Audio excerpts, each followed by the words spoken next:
Doutora, obrigado por aceitar o convite, seja bem-vinda. Se apresenta primeiro para o nosso público, por favor. Meu nome é Rita de Cássia, venho do município de Rio Real, na Bahia. Tenho uma formação de mestrado na área de dimensões do cuidado e práticas sociais. Certo, a gente sabe que cuidar da saúde mental é tão importante quanto cuidar da saúde física. E quando a gente pensa nesse cuidado, logo lembramos que o mês de janeiro, ele ganhou o título de Janeiro Branco. Então explica pra gente por que esse mês é dedicado à saúde mental e como isso impacta nos nossos dias. Retomando, a gente percebe que no calendário da saúde nós temos aí cada mês, né, direcionado a uma situação, um problema. O janeiro ele foi direcionado para a questão da saúde mental, porque assim, observando todo o contexto que nós estamos vendo hoje, percebemos que a gente dá muita atenção à saúde física, né? A Organização Mundial da Saúde, inclusive, tem uma definição específica que seria a questão do bem-estar, mas nós não temos ainda uma definição, um conceito realmente pré-definido para a saúde mental, né? Então, a gente trabalha assim com vários contextos. E é tão importante falar da saúde física quanto da mental. E quando a gente fala da saúde mental, o que é que a gente percebe? Nós percebemos que há um impacto direto, né, da saúde mental no contexto da saúde física. Então, é muito importante a gente falar sobre a saúde mental. Certo, a procura por ajuda psicológica, ela aumentou bastante durante esse período de pandemia? Aumentou, né? E eu tenho até uma ressalva, né? Infelizmente, nos setores públicos, nós não temos ainda uma oferta de um serviço específico, né, assim, de atendimento individual, o que nos traz alguns problemas. Por que eu vou colocar no setor público em si? Porque, assim, se a gente for levar em consideração, a saúde mental ela está ligada a alguns princípios. Dentre eles, né, na pandemia, uma das coisas que aconteceu foi o isolamento, que todos nós já sabemos. Nós temos a questão do estresse, né, excessivo dentro desse isolamento, mas nós tivemos também famílias que passaram por dificuldades financeiras. Perderam seus empregos, redução aí de carga horária, muitos tiveram que fazer o popular, né, serviços de bico. Então, isso também acarreta na saúde mental. E o atendimento psicológico, ele ainda é caro para algumas camadas sociais. E uma das coisas que eu observo também é que, dentro dessa demanda da pandemia que nós vivemos, foi que nós percebemos o quão é importante nós termos uma vida social, que também é um dos princípios da saúde mental, a socialização. Então, quando a gente se viu dentro daquele contexto que não podia sair para conversar com as pessoas, só a partir de um celular, de uma mensagem, o isolamento, às vezes, de um pai, de uma mãe idosa, né? Então, isso tudo acarretou. E como a gente já tinha conversado até anteriormente, aí eu observei, não foi só eu, né, que aumentou também o consumo de bebida alcoólica. E por que isso aumentou? Aumentou como uma necessidade de sanar, né, essa problemática do momento. Então, eu estou consumindo bebida alcoólica para esquecer que eu estou dentro da pandemia. E muitas pessoas adentraram também ao mundo alcoólico, e a partir daí nós tivemos também uma demanda maior de alcoolistas, pessoas que estão bebendo mais. E isso não é bom, né? Infelizmente, isso está acontecendo. Mas realmente aumentou bastante diante das coisas que eu acabei de falar com vocês, né? E infelizmente nós temos essa demanda maior hoje. Certo. E quando que é preciso se procurar um atendimento com psicólogo ou com psiquiatra? Quando as pessoas que estão ao seu redor percebem que está acontecendo alguma coisa errada. E como é que uma pessoa pode perceber? Mudança de humor, por vezes. Sonolência excessiva do indivíduo, né? A pessoa deixa de fazer coisas que ela gostava de fazer. Vou dar um exemplo. Gostava muito de brincar com o filho. Agora ela não tolera ficar mais com o filho, né? Fazia as visitas constantes a um familiar, agora deixou de fazer. Gostava de jogar bola com os amigos, né? E ela deixa de fazer. Então ela passa a se isolar, né? Um dos problemas maiores que a gente, no caso, que você vai conseguir perceber diante desse contexto, né, seria primeiro isolamento, porque tem coisas que passam despercebidas. Essa questão do sono mesmo é uma das coisas que passam despercebidas, principalmente na adolescência. Porque o adolescente ele gosta muito de ficar no quarto e os pais acham que é normal. Ah, não é normal, ele gosta de ficar no quarto, sozinho, no jogo, mas isso não é normal. Então, tem que ser observado. Inicialmente, né, procurar um atendimento psicológico, né? Após esse atendimento psicológico, é que nós vamos ter aí uma demanda ou não do psiquiatra. Porque, assim, enquanto psicóloga, o que é que eu posso dizer a vocês? Eu sou contra a intervenção medicamentosa. Essa intervenção medicamentosa, ela só vai acontecer em casos extremos, né? Porque a longo prazo a medicação ela também vai trazer algumas mazelas. Então, só em último caso. Então, por exemplo, a criança que está com sono, um adulto, por vezes, em 10 sessões de terapia, ela já consegue resolver o problema dela. Então, o primeiro passo é olhar o isolamento, a sonolência, essa falta de socialização do indivíduo um com o outro. Certo? Todos esses impactos sociais, todas essas questões geradas à pandemia, fez com que se aumentasse o número de pessoas que, infelizmente, cometeram suicídio durante esse período? Infelizmente, sim. Eu não tenho dados aqui específicos para você, mas nós tivemos um aumento, sim, porque, assim, é o que eu disse, vou pegar novamente o exemplo da questão financeira, né? Você tem um pai, e inclusive eu tenho um caso verídico disso que aconteceu, só não vou citar, né? Porque foi muito sofrido e a gente tem que respeitar as famílias. Um jovem de 34 anos, ele cometeu suicídio justamente por conta disso. Ele perdeu o emprego, ele não conseguia mais sustentar a família durante esse período de pandemia. Então, cada um, né, a dor de cada um é uma dor diferente. A minha dor é diferente da sua, a sua dor é diferente da minha. E a gente não pode menosprezar essa dor do outro, que é o que as pessoas dizem. Ah, não, isso aí vai se resolver. Se Deus quiser, se Deus quiser, as coisas vão melhorar. Mas não é bem assim, né? E principalmente nesse período da pandemia, que algumas pessoas no início associavam a uma questão espiritual. Em que sentido? Ah, nós estamos no final dos tempos, que fique bem claro que eu respeito todas as religiões e que dentro do contexto de saúde mental, a espiritualidade ela é muito importante. Eu preciso buscar esse trabalho espiritual, mas era como se fosse um castigo, e não é um castigo. É algo que está acontecendo, que está sendo estudado. E retomando a sua pergunta, o que é que a gente vê? A pessoa, quando ela está passando por um sofrimento muito extremo, o que é que ocorre? Ela quer acabar com aquele sofrimento. Então, o suicídio, ele é uma porta possível para acabar com esse sofrimento. E nós tivemos, infelizmente, não só com adultos, nós tivemos também casos, né, de jovens, de adolescentes que cometeram suicídio, e isso se agravou muito mais agora nesse processo pandêmico. Seguindo nessa linha, a gente sabe que pensamentos, eles geram sentimentos que geram ações. Como lidar com momentos difíceis, tristes e que acreditamos que não existe solução? Primeiro momento, né? Seria procurar um psicólogo. Mas, diante das situações que eu já comentei anteriormente, a dificuldade do acesso, ou às vezes o contexto familiar, um conselho, né? Dar um conselho. Procurar sempre alguém da sua confiança, né? Inicialmente, para conversar. Porque todos nós temos uma pessoa para conversar. Lembrando que essa pessoa que você vai conversar, ela não é um psicólogo, né? Ela vai ser uma pessoa de sua confiança. E tem até um ditadozinho, né, popular, que diz que mente vazia é a oficina do diabo. E tem outro também, o ditado popular, que fala o seguinte, mente sã, corpo sã, né? Então, o que é que ocorre?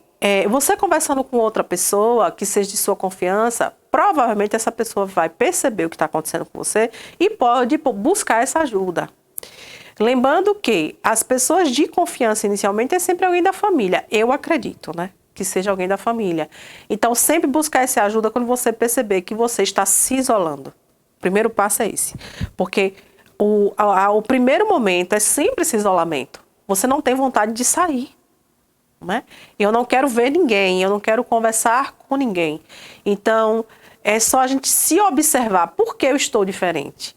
E isso demora, né? É por isso que foi importante a pergunta que você fez anteriormente, né? Como eu posso ajudar? Porque quem vai perceber, sempre vai ser outra pessoa. Eu só vou perceber quando eu estiver realmente já em uma situação extrema. Entendeu? Mas é importante buscar sempre uma pessoa que você confia para conversar, porque essa pessoa vai poder lhe acolher e vai lhe ajudar a ir lhe encaminhar para um profissional. De um tempo para cá, principalmente durante esse período de pandemia, a gente viu muitas pessoas se identificando como ansiosas e passando a utilizar até esse termo como um adjetivo. Do ponto de vista da psicologia, o que é ansiedade e como ela interfere em nossa rotina? Ansiedade é uma coisa comum a todos nós, né? E é necessário. Tem gente que diz assim, ansiedade é necessário? Sim. Por exemplo, antes de gravar a entrevista aqui, nós erramos, né? Porque eu fiquei um pouco ansiosa e comecei a rir, né? Então, o que é que ocorre? Eu fiquei preocupada com algo que ia ocorrer aqui, né? Mas quando eu não consigo controlar essa ansiedade, esse é que vem o problema. O que seria essa ansiedade? Me preocupar com algo que vai acontecer futuramente, planejar muitos planos para o futuro, pensando que não pode dar certo, ter pensamentos negativos diante de alguma situação. Então, aí eu retomo novamente falando para vocês que a ansiedade é algo natural do ser humano. Mas quando isso perpassa a um grau, como você colocou, de pensamentos, de ir além, tem uma síndrome que a gente chama de síndrome do pensamento acelerado, que ela interfere diretamente nessa questão da ansiedade. Por exemplo, eu vou viajar amanhã, mas eu não durmo. Então a gente tem que começar a observar. Por que eu não durmo? Porque eu estou muito ansiosa. E por que eu estou muito ansiosa? Né? E por trás dessa ansiedade, não é só a viagem, existe algo, né, por trás disso, que tem que ser verificado. E como eu disse a você anteriormente, por vezes na terapia ou até numa conversa informal com alguém, você consegue resolver isso. Não precisa tomar um ansiolítico, que muitas vezes recorre ao ansiolítico. Por que eu estou falando isso? Porque nós vivemos num país onde a farmacologia ela é muito forte, a propaganda de remédios é muito forte. Tipo, tá com dor de cabeça, toma tal remédio. O vizinho indica, resolveu a dor de cabeça. Mas essa dor de cabeça pode não ser uma dor de cabeça física, certo? Ela pode ser uma dor de cabeça por uma preocupação que você teve. Então, aí você vai tomar, hoje vai resolver, amanhã ela volta novamente, porque você não resolveu suas questões emocionais, né? Então, é importante a gente observar, olhar isso, nos olharmos, na verdade, né?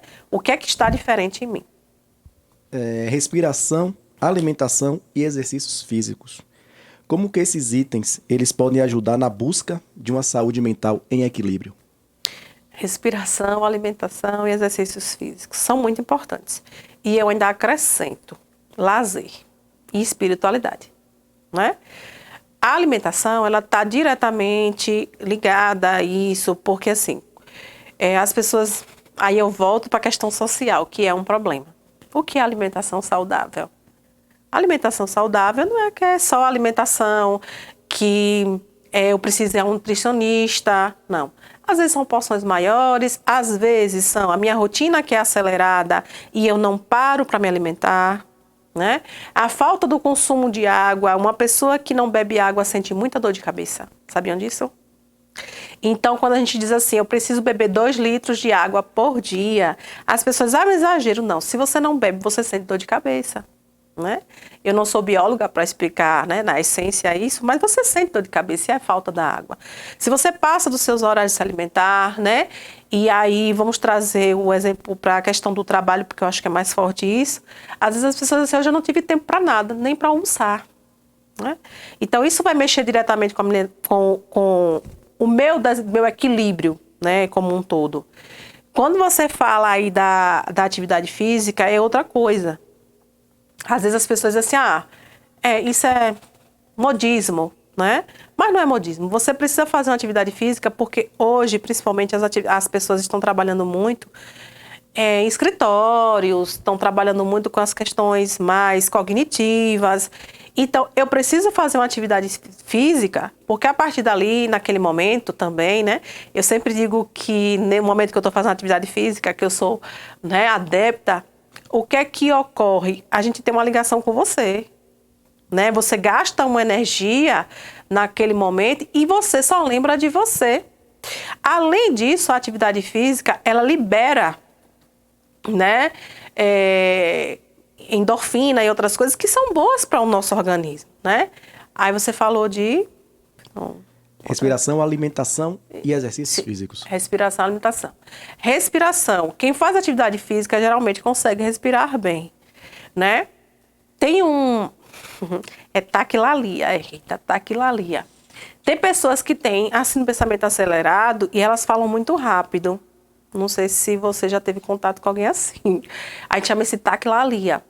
Porque ela pensa tão rápido e ela fala tão rápido que ninguém entende. Mas isso está ligado à respiração. A respiração é algo que a gente pode trabalhar, né? Ao acordar, você faz aquele exercício 10 vezes só, né, de respirar. Ao dormir também é necessário para melhorar essa questão da ansiedade, né? Eu tenho dificuldade, gente, de fazer algumas atividades. Por isso que eu faço... a academia, né? Eu não consigo me concentrar muito não, viu? Eu tenho essa dificuldade. Então, tem pessoas que, antes de dormir, precisam fazer esse ato da respiração junto com um chá. Olha que coisa simples, um chá. E ela vai dormir melhor. Por quê? O sono, ele interfere também na minha saúde mental, na minha saúde física como um todo, que as pessoas também não levam em consideração isso, né? Você passa, a gente chama tem os estágios do sono, tem um que é o que a gente chama de REM. É um estágio que parece que você está acordado, né? Eu vou colocar assim no popular, está acordado como? Se você não fica nesse estágio, você não consegue se mexer na cama.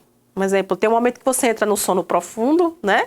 Mas tem um momento que você está nesse sono REM. Então, mas o sono REM, ele é uma coisa normal. Quantas pessoas não conseguem dormir? No outro dia ela diz assim, no popular, amanheci quebrada. Eu não sei se aqui fala assim, né? Porque ela não dormiu bem. Então, a respiração interfere no sono, a falta da atividade física vai interferir no sono também, a alimentação, como a gente falou, e é como eu disse a vocês, eu preciso agregar aí também a questão da espiritualidade, que é importante, né? As pessoas que buscam o espiritual, seja qualquer que seja a religião ou filosofia, elas também têm uma qualidade de vida melhor. Mas não é, viu? Só a espiritualidade que vai resolver meu problema. Tipo... eu vou à igreja e lá na igreja vai resolver um problema que eu tive de luxação no meu joelho. Não vai resolver. Quem vai resolver a luxação vai ser quem é o fisioterapeuta, não é isso? Então, eu preciso trabalhar a questão espiritual, mas eu também preciso trabalhar o lado físico. E a questão também do lazer. Priorizar o lazer. De estar com pessoas que você gosta, pessoas que você sente e gosta de você também é importante. Aí eu vou retomar a questão que você falou do isolamento, que a gente adoeceu justamente por conta disso, que a gente deixou de conviver. A gente deixou de estar junto das pessoas que a gente gosta. E eu sempre digo que a gente tem que fazer um exercício, né? O exercício de dizer que ama as pessoas. É difícil, né? O exercício. Esse exercício é importante porque quando eu digo que amo alguém, meu pai, minha mãe, meu filho, meu amigo, minha amiga, aquilo volta numa energia tão positiva, isso é uma filosofia minha, viu?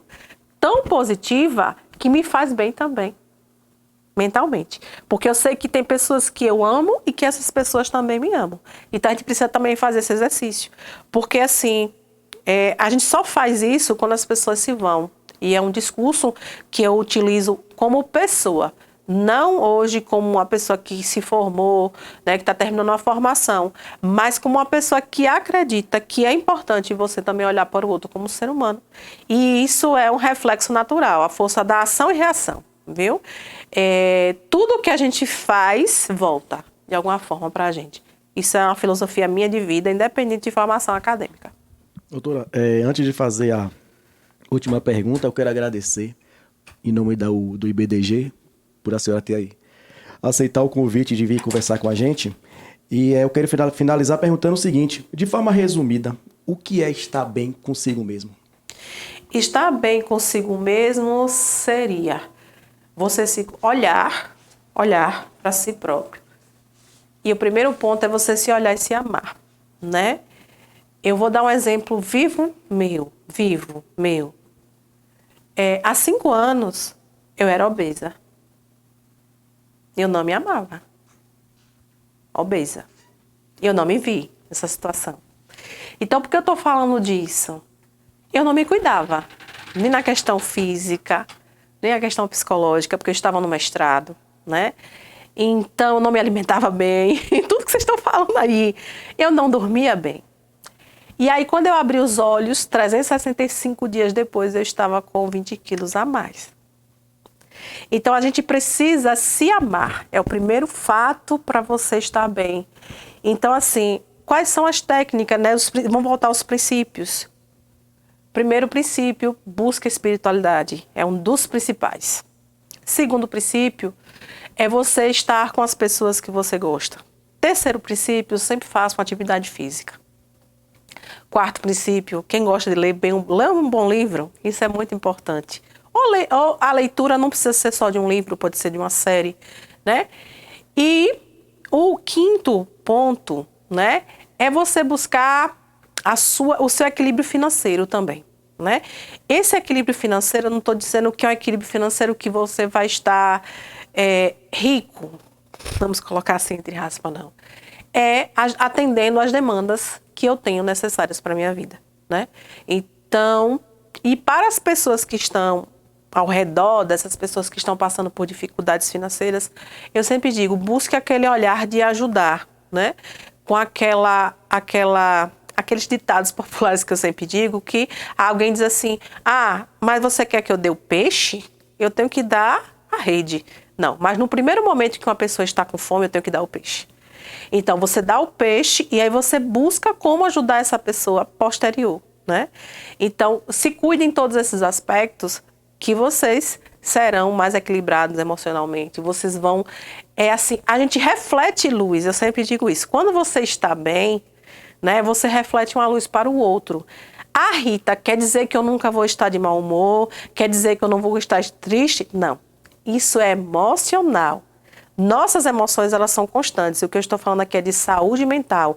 Como é que eu vou lidar com essas emoções? Entendeu? Eu tenho que me refazer dentro desse contexto das emoções. Eu tenho um luto, né? Eu perdi alguém. Eu vou ficar triste, vou chorar. Eu vou esbravejar. Eu vou até dizer que Deus não existe porque aquela pessoa. Isso é normal, né? Mas se isso persiste por vários meses, a partir do terceiro mês isso já tem que ser até observado. Se isso persiste, isso quer dizer que essa pessoa está precisando de uma ajuda. Então, a primeira ajuda que sempre as pessoas fazem é o quê? O espiritual. Por isso que eu coloquei primeiro espiritual, né? E aí, quando eu estou com todos esses princípios encadeados, com todos esses princípios entrelaçados, eu vou ter uma saúde mental equilibrada. Lembrando que todos nós, infelizmente, somos propícios a qualquer situação, né? Mas a prevenção, é por isso que o Janeiro Branco está aqui, falando de prevenção, né? A gente precisa prevenir, se reconhecer. E eu é que agradeço o convite, né? Porque, assim, diante de tantos profissionais, eu fui escolhida para vir falar aqui um pouco para vocês. Vou falar o que eu disse aqui, né? Em um trabalho que eu fiz, eu acho que tudo tem um propósito, né? Então, se eu estou aqui hoje é porque tem um propósito e eu tenho uma mensagem para passar para alguém.